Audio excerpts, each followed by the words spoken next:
அவர் சொன்னார், நான் சாபம் பண்ணல, நான் ஒன்னும் பண்ணல, நான் அனுகிரகம் பண்ணல, சாபம் பண்ணல, நீ என்ன வந்து மன்னிப்பு கேட்கறதுக்கு என்ன காரணம்னு கேட்டாள். ராஜன்னாஹம் கதாசித்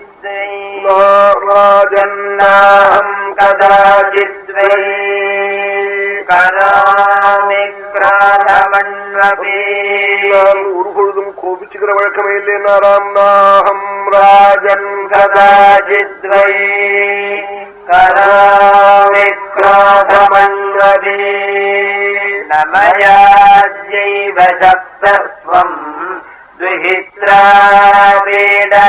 கிருதே. கண்ண குத்தினாள், நான் ஒன்னும் சாபம் பண்ணல, அபராதம் பண்ணின தப்பு பலனை கொடுத்திருக்கு, அதனால எங்கிட்ட கோச்சுக்காதே. நாளா அபராதம்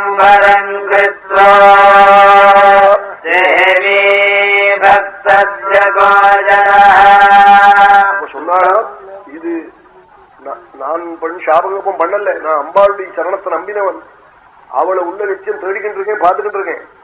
அதனால அப்படிப்பட்ட எனக்கு பண்ணின தப்பு, அந்த தப்பு அவ இந்த பலனை கொடுத்திருக்கு, நான் செபிச்சேன்னு நினைக்காதே. நாளாம்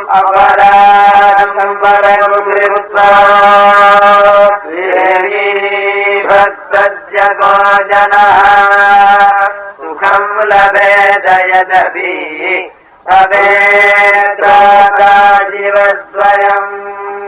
அம்பாளை உபாசிக்கிற பக்தனுக்கு ஒருத்தன் அபச்சாரம் பண்ணிவிட்டா.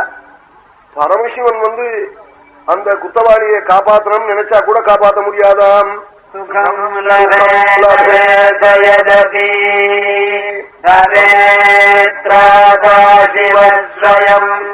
ஸ்வயம் சிவா பரமேஸ்வரனே நேர வந்து அம்பாளுக்கு அபராதம் பண்ணி அவனை காக்கணும் நினைச்சா காக்க முடியாதாம்.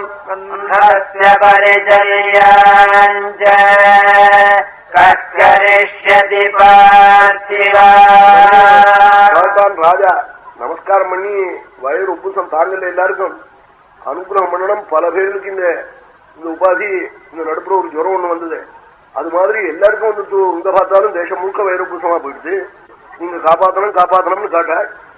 உடனே கழவர் மெல்ல மெல்ல உள்ள இருக்கிற அபிப்பிராயத்தை சொல்ல ஆரம்பிச்சார். இப்ப 2 கண்ணு எனக்கு போயிட்டு எனக்கு 6 சிஷ்டூஷம் பண்ணுவான்னு காட்டாள்.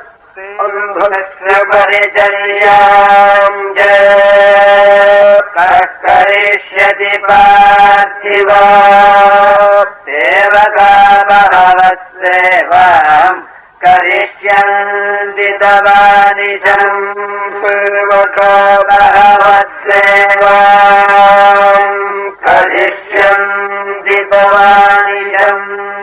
பல சேவகர்களை நான் அனுப்புறேன், உங்களுக்கு சிசூஷ பண்ண சொல்றேன்னு ராஜா சொன்னார். சேவகர்கள்லாம் எனக்கு சிசூஷ பண்ணி தபஸ்வியான எனக்கு சிசூஷ பண்ண முடியுமா? அது சரியாகுமா? ஆகாதுன்னாராம்.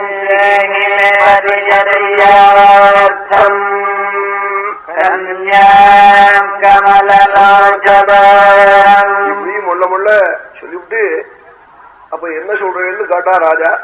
உங்க பொண்ணை எனக்கு கல்யாணம் பண்ணி கொடுங்க சிசுரூஷகின்னாராம்.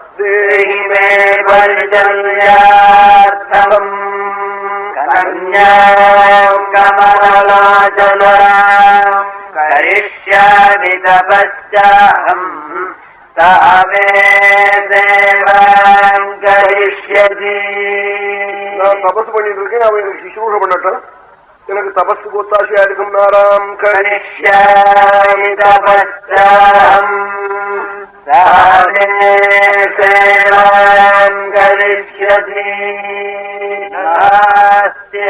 ராஜா என்ன பண்ணினான், தரேன்னோ தல்லேன்னோ ஒண்ணும் சொல்லலையா, ஒண்ணுமே புரியலையா ராஜாக்கு.